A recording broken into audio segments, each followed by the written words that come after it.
माँ, मुझे इस बार 10 दिन के लिए मुंबई जाना है, तो आप अपना ध्यान रखिएगा। मैंने आपकी सारी दवाइयाँ लाकर रख दी हैं, टाइम से ले लीजिएगा, क्योंकि अगर मेरे पीछे से आप बीमार पड़ गई तो मेरी पत्नी मीना के लिए परेशानी हो जाएगी। विनय अपनी माँ लता जी से कहता है। लता जी बोली, मैं सब समझती हूँ बेटा, तुम्हें मुझसे ज्यादा अपनी पत्नी की चिंता है, इसीलिए तुम मुझे ये सब सुना रहे हो ना। विनय हंसते हुए बोला, क्या माँ, आपकी ये मजाक करने की आदत जाएगी नहीं, और आपकी ये मजाक की आदत कहीं किसी दिन हम पर भारी ना पड़ जाए तो जरा संभल के, कहीं मीना नाराज ना हो जाए। और जब आप जानती हैं कि मेरे पीछे वही आपका ख्याल रखती है और सब कुछ वही संभाल रही है, तो उससे थोड़ा मिलजुल कर चलिए, वरना मेरी तो ऐसी हालत हो गई है कि ना मैं इधर का रहता हूं ना उधर का। तभी विनय की पत्नी मीना विनय का बैग लेकर बाहर आई और आश्चर्य से विनय की तरफ देखते हुए बोली, इनको समझा रहे हो? जानते हो ना आप, माँ जी वही करती हैं जो उनकी इच्छा होती है, फिर चाहे सामने वाले को कितना भी बुरा क्यों ना लगे। तो आप बस अपने काम पर ध्यान देना। ये लो बैग, इसमें मैंने रास्ते का खाना भी रख दिया है, तो समय पर खा लेना और यहाँ की चिंता मत करना। लता जी बोली, हाँ हाँ बेटा, यहाँ की चिंता मत करना, क्योंकि इस घर पर तुम्हारी बीवी का राज जो चलता है, पर शायद वो भूल रही है कि अभी भी इस घर की मालकिन मैं ही हूं। विनय हंसते हुए बोला, माँ आप भी ना। इतना कहते हुए उसने अपना बैग उठाया और चला गया। अभी विनय को गए हुए कुछ घंटे ही हुए होंगे कि दोनों सास बहू में फिर से अनबन हो गई और गुस्से में मीना रसोई में जाकर सब्जी काटने लगी और बड़बड़ाने लगी, बस बहुत हुआ, बर्दाश्त की भी हद होती है। दिन रात इस बुढ़िया की सेवा में लगे रहो और ये मेरी शिकायत अपने बेटे से करती है। इसे क्या लगता है अपने बेटे को बहला फुसला कर ये अपनी तरफ कर लेगी? अरे भूल जाओ, शादी के बाद कोई भी लड़का अपनी माँ का बेटा कम बीवी का पति ज्यादा होता है। आने दो लौट कर विनय को, सारी बात क्लियर कर लूंगी। हर बात पर मुझे रोकती टोकती रहती है, मैं क्या इनकी गुलाम हूँ? चाहे जो हो जाए, आज से मैं इस बुढ़िया का कोई काम नहीं करूंगी। मीना की आवाज रसोई से बाहर जा रही थी। दूसरे कमरे में बैठी मीना की सास लता जी सब सुन रही थी। उनकी आंखों में भी नाराजगी की चमक थी, पर बहू की बातों से ध्यान हटाकर वो राम नाम का जाप करने लगी और बोली, देखना बहू, मुझे कोसते कोसते कहीं अपना हाथ मत काट लेना, वरना इसका इल्जाम भी तुम मुझ पर ही लगा दोगी। उनकी बात सुनकर मीना को और गुस्सा आने लगा।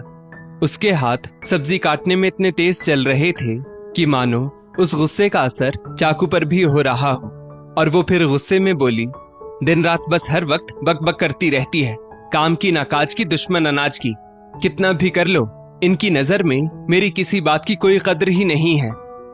मीना काम के साथ साथ इतना बोल रही थी कि लता जी से रहा नहीं गया, और फिर उनकी आवाज आई, बहू, एक ही काम कर करके तुम थक गई होगी, तो जब सब्जी काटना हो जाए तो मेरे लिए जरा चाय बना देना।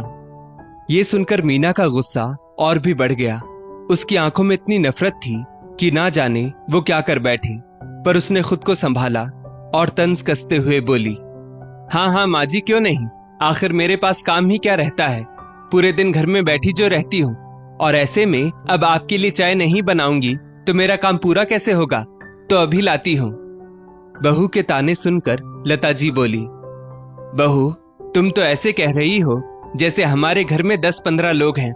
अरे गिनकर हमारे परिवार में बस 3 ही तो लोग हैं, और अभी से तुम इतने से काम में परेशान हो जाती हो। एक हमारा समय था जब सास की सास भी जिंदा होती थी और हमारे देवर जेठ के बच्चे भी एक साथ ही रहते थे।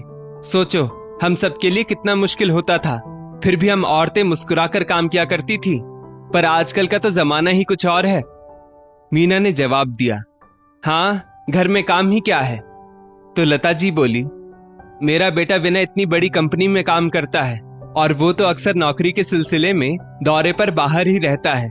ऐसे में घर में सिर्फ मैं और तुम ही रह जाते हैं, फिर भी तुम मुझसे अनबन करती रहती हो। मीना चाय बनाकर लाई और लता जी के सामने रखते हुए बोली, जब आपकी सास और उनकी सास आपके साथ अच्छा व्यवहार करती थी तो आपने उनसे वो क्यों नहीं सीखा? आप तो हाथ धोकर मेरे पीछे पड़ी रहती है, हर वक्त मेरे काम में कमी निकालती है और हर पल मुझे बस टोकती रहती है। मुंह तोड़ जवाब देकर मीना वहां से चली गई। मीना को अपनी सास की हर छोटी बड़ी बात पर टोका टोकी पसंद नहीं थी और लता जी को बहू की बेपरवाही और हर बात का उल्टा जवाब देना पसंद नहीं था।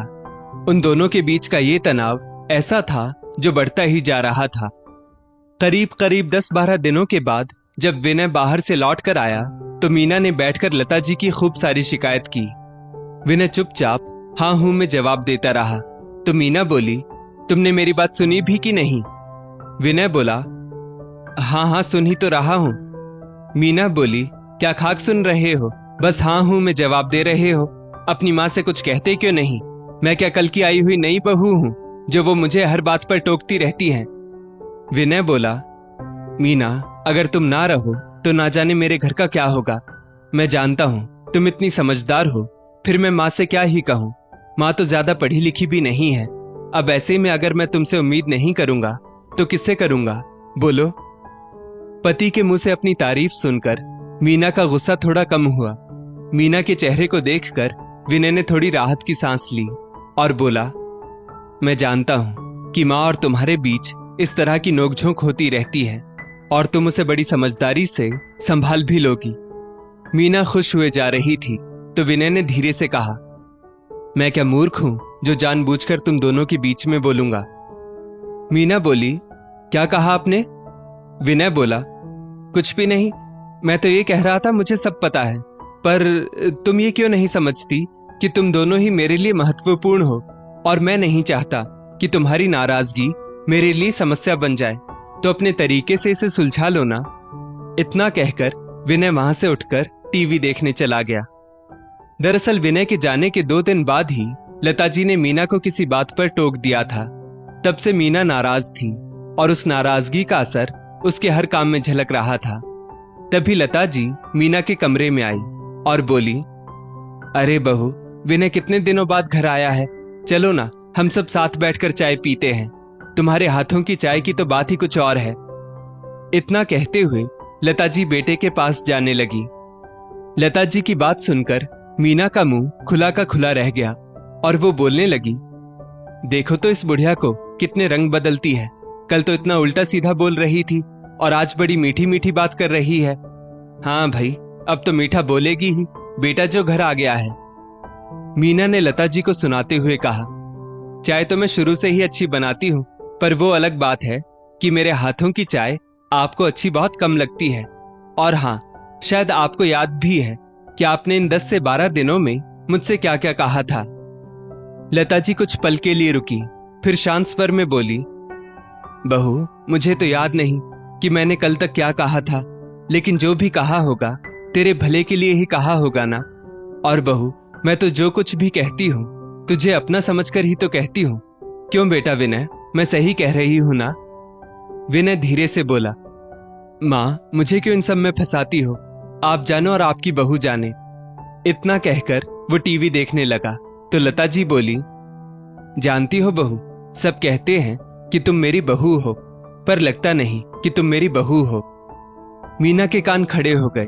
वो चाय बनाने के लिए जा ही रही थी कि उसके कदम रुक गए और वो बोली, ये क्या कह रही हैं आप?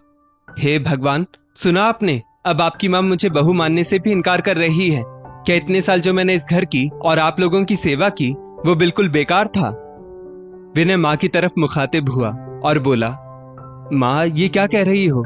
क्या मैं कुछ रोज के लिए यहाँ शांति से नहीं रह सकता? आपको अच्छा नहीं लगता कि हम सब साथ बैठे हैं? आप जानती हैं, आप हंसी ठिठोली करेंगी और मीना उस बात को लेकर बैठ जाएगी। ऐसा मत करो मां।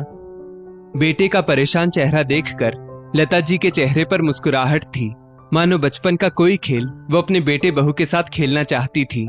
उन्हें आनंद आ रहा था तो वो मीना से बोली, सच कह रही हूं बहू, तुम मेरी बहू नहीं हो। अरे, तुम तो मेरी बेटी हो जो मेरा इतना ख्याल रखती है। विनय हैरानी से मां की तरफ देखने लगा तो लता जी बोली, हाँ, सच कह रही हूं, ये मेरी बहू नहीं, ये तो मेरी बहन है जो मुझसे लड़ती है, झगड़ती है, और तो और ये मेरी वो माँ है जो इतने अच्छे से मेरा ख्याल रखती है। सच बहू, तुम तो मेरी वो पक्की सहेली हो जो मेरे अकेलेपन की साथी हो, जो अपने दिल की बात मुझसे कहती हो और मेरी बात सुनती भी हो। और अगर मैंने कुछ कह भी दिया तो क्या तुम अपनी इस बूढ़ी माँ को माफ नहीं कर सकती? क्या कोई बेटी अपनी माँ से इतने दिनों तक नाराज रहती है? बोलो। अब मेरी उम्र ही कितनी बची है, ना जाने किस दिन अचानक से चली जाऊंगी। तब देखना, तुम ही मुझे सबसे ज्यादा याद करोगी, विनय से भी ज्यादा। लता जी की बातें मीना के दिल को छू गई। वो बिल्कुल सुन्न हो गई थी। विनय माँ की बातें सुनकर बस टकटकी लगाए उन्हें देख रहा था। वहीं दूसरी तरफ मीना की आंखों में आंसू आ गए। उसे अचानक एहसास हुआ कि सासू माँ की हर बात के पीछे सच्चा प्यार और अपनापन था, जिसे वो आज तक समझ ही नहीं पाई थी। विनय कुछ कहता उससे पहले मीना दौड़कर लता जी के पास आई और उनको गले से लगाकर रोने लगी और रोते रोते बोली, माँ जी, आपको पूरा हक है अपनी इस बेटी को डांटने का और हर गलत बात पर रोकने टोकने का, पर बस एक आखिरी बार मुझे माफ कर दो माँ। दोनों सास बहू की आंखों से आंसू बहने लगे, मानो सारे गिले शिकवे धुल गए हों। लता जी अपने आंचल से मीना के आंसू पोंछते हुए बोली, जानती हो बहू, सास अगर माँ का रूप ले ले तो बहू को तो छोड़ो, बेटे और बाकी लोगों के लिए भी यकीन करना थोड़ा मुश्किल हो जाता है। और ये क्या, तुम रोती क्यों हो? अभी तो मैं तुम्हारे साथ हूं और अभी बहुत साल मैं तुम्हें परेशान करने वाली हूं। इतना कहते हुए दोनों सास बहू मुस्कुराने लगी। उनका रिश्ता अब पहले से कहीं ज्यादा मजबूत और गहरा जो हो गया था। विनय ये दृश्य देखकर आश्चर्यचकित था। उसे यकीन नहीं हो रहा था कि जो सास और बहू कुछ देर पहले तक एक दूसरे से नाराज थी, एक दूसरे पर आरोप लगा रही थी, वे अब एक दूसरे के गले लगकर रो रही हैं। माँ और पत्नी का प्रेम देखकर विनय की आंखों में भी हल्की नमी आ गई और उसे संतोष हुआ कि अब उसके घर में पत्नी और माँ के बीच यकीन का रिश्ता है। अंत भला तो सब भला। दोस्तों, इस स्टोरी को लेकर आपकी क्या राय है, नीचे कमेंट करके जरूर बताइएगा। और ऐसी ही और भी बेहतरीन वीडियोस के लिए हमारा पेज जरूर फॉलो करें। धन्यवाद।